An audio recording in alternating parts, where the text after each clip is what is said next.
really look at that, but I don't know if that's a qualifying or disqualifying factor. So I think You that can people get. you can filter by that. You can't. It wouldn't have any impact on me.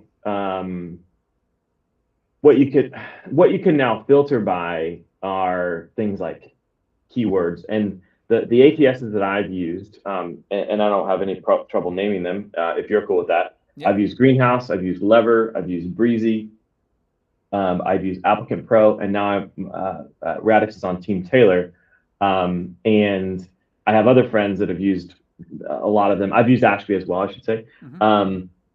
All of them now have a like a fit calculator or like a job match, job score. So what that basically does is it filters by keywords against the job description. So if you're looking at a technical role, it's going to say Python and Hmm. Snowflake, all these keywords which are Hmm. easy to match, and that's what it will rank up to the top.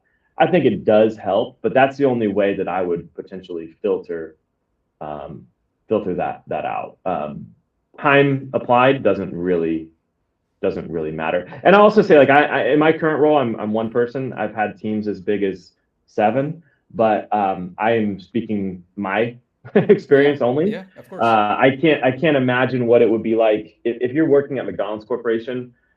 You would have to have a $1 million tech stack, I would think, to be able to filter through all of these applicants just by sheer volume and also a huge team.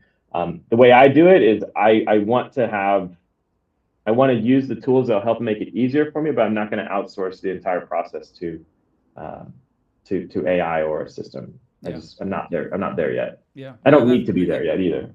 Yeah, and that's actually that's great to know that that's the perspective you hold. And I think the other thing, at least I've shared with people that I've spoken to, is the speed to application doesn't matter as much, because like you said, you let it build up. And the reality is, especially in today's market, because companies, employers know that there's probably going to be multiple good candidates. No one's making hire decision within the first 24 hours anyways, right? They're not immediately looking at, oh, Yeah. Snain just applied, he looks awesome, let's immediately talk to him. Like, that's not happening anyways.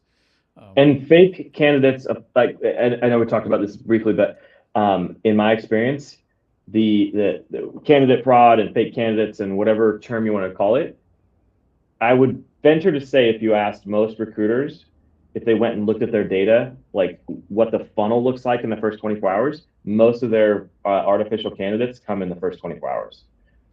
So in some ways, it's good to kind of pump fake, put the brakes on that first day and wait and then show up day 2, 3 Yeah. possibly, because it's unlikely the role is going to get unposted Yeah.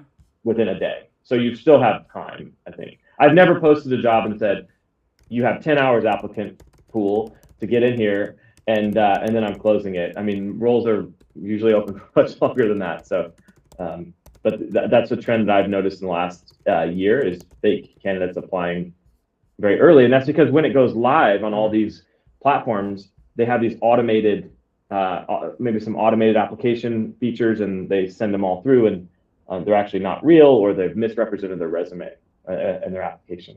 Yeah. Yeah. We're gonna definitely revisit that topic, but I Yeah. wanna